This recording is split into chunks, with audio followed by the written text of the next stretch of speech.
Good day, Serenel. I am Jamerson Bisimpayo and I'm presenting to you the special product of cube of binomial. So, let us start, shall we? So, for today's equation, I want to try and challenge myself with this unique equation. So, for our equation today is parenthesis 14x squared n squared plus 16y squared x.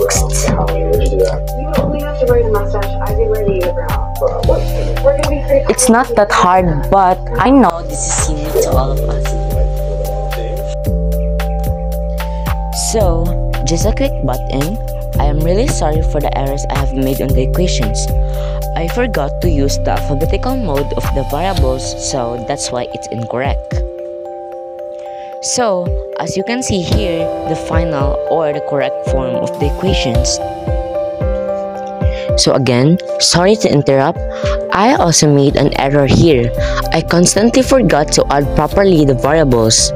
So like, gidiretso na ako siya multiply ang variables sir, even though hindi siya dapat i-multiply, nga dapat i-add siya. So, wrong na siya, of course. And furthermore, ang all steps na ko sa whole video is correct man. Ang wrong lang din niya is ang equation and variable. Sorry sir, and thank you for understanding. So, here's the correct form. Okay, step 1. So for this step, we just need to write first, second, third, and last.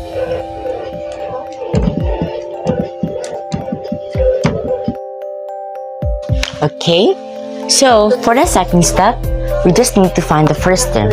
So our first term is this, and our last term is this. Our first term is 14x squared n squared. Okay, so let's add parentheses both sides and add a cube on the last side. Okay, so let's answer. So to get the answer of first term, is we need to multiply 14 times 14 times 14 equals 2744. So 2744. So let us just erase that. Okay, so 2744. Okay, so we're just gonna do the same thing to these variables. So x 8 and then n 8, just like that. Okay, step 2, copy both first and last term. So as you all know, this is our first term and second term, so let us just copy that. But before we copy that, we need to make sure we add the given, which is number 3. Okay, next, let's add first term. Okay, so this may be different, but first term kay needed daw niya nga na I squared. So, magbutang tag squared. And then the last term, just like that. Okay, so taas naman ni siya. We're just gonna, diretso na nato. Okay, so let's check 14 times 14. Okay, so 14 times 14 equals 196. 196. Okay, so x 4 and n 4. Okay, like that. Okay, let's erase that. Wait lang. Okay, so we're gonna erase that.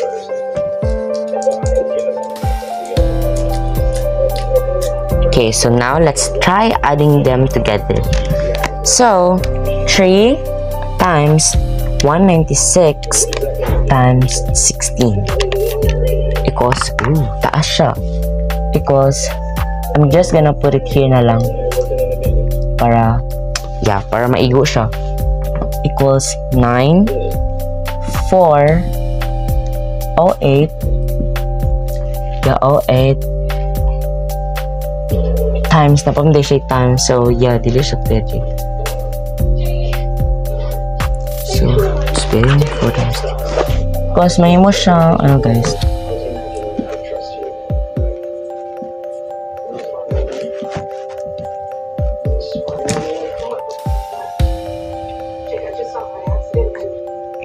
okay, yes, mo na ni siya guys. Okay, so para di lang malibog, this is not the final answer yet. So ang final answer yet is 9408, which kinsa may mas pinakauna sa ila? What do you think? Of course, si number N. Oh, number N? Letter N, I mean. So dapat N ang una, next is X and Y. So mao na gani ang final answer. So that will be the final answer for the second. Okay, so now let's proceed to number 3.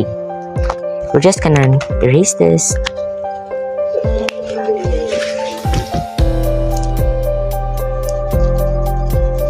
Okay, wait lang. Yes. Like that, and then we're gonna add na lang here, but yeah, this mo lang natin. 9.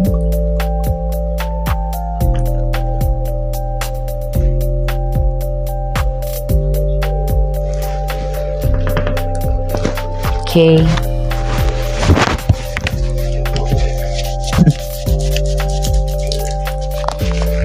Okay. So for the step 4, which is the third, is we're just gonna need to do is still we're gonna need to copy both first and last term, and the next is, yeah, this is kind of different now. So as always, copy the given and first term like that. But today, si first term dili na siya squared ang last term na po. So 16y2x squared like that. Okay, so we're gonna try and simplify 16y squared x. Okay, so 16 times 16 equals 258. And then next is x, as always. Diretso na ako. I'm gonna diretso it na lang.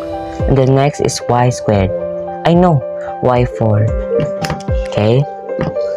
So that. Okay, let us try now multiplying all of them.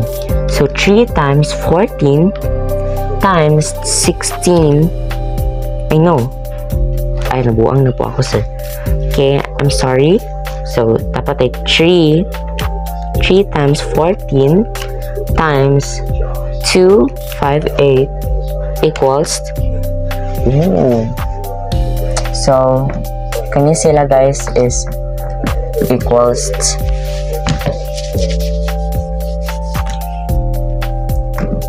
100. I know. Okay, so that. So, ang itong gigamit lang ha, basin ma-confuse mo, ang itong gigamit nga i-times ani is katong simplified form niya. Okay? Okay. So, next is we're gonna add the n. So, first, of course, is n squared siya. Tapos, next is x. May mo na rin siya x squared. Tapos, next is y equals 8. Yeah, 4 sorry guys. So, ano yung final answer? We're just gonna copy it down here sa side. I hope nga masigo siya.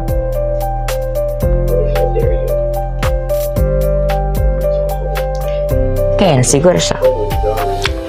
Okay, for the last term, hapit na kita mo guys. Fighting. Okay, let me just erase this.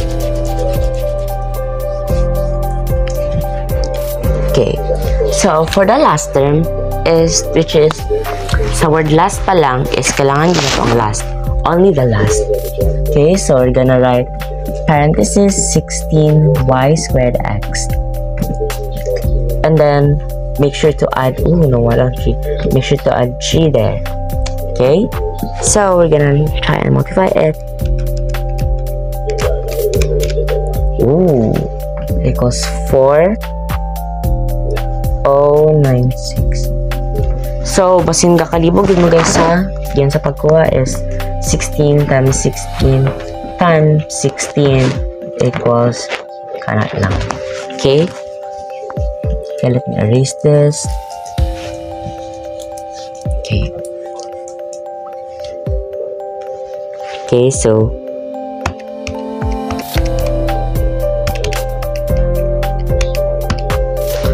so for the x, it's x regular siya.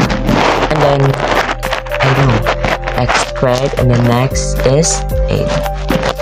So, muna na ang final answer. I am so sorry nga libog kay kung ma-explain because this is my first time explaining. Yes, first time. Okay, so yes, nana kita sa final and to the last of the part of the final. Okay, so dali na ta sa yung main answer yun. So let's just copy this to 744 x 8 and 8. So mga na, and then plus 9 4 8 and 4 x 8 y 4. Okay, next pag yun 10 8 3 8 and 2 x squared y 4, and then lastly di rin na nakibuta 4 096 x cubed y 8 to the power of 8. Okay, so as you can see, taas ka ang answer. Yes. Okay, yay, yung manata. So, as you can see, this will be the final answer, and I'm gonna read it for you.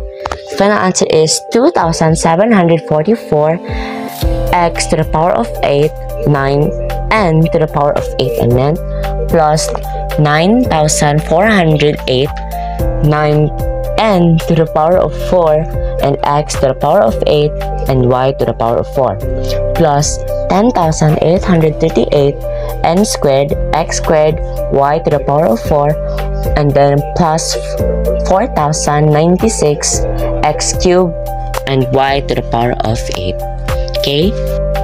Okay, so yes, as you can see na guys, yes, this is the final answer. So thank you so much, sir, for this amazing PT that you have given to me. I mean to us. You've given to us. Thank you guys, sir, and I hope you will like the video that I have prepared, even though kinda libog kaya siya, sir, but don't worry, I'll make things happen. I'll make things right. Okay na lang para wala list. Okay, thank you.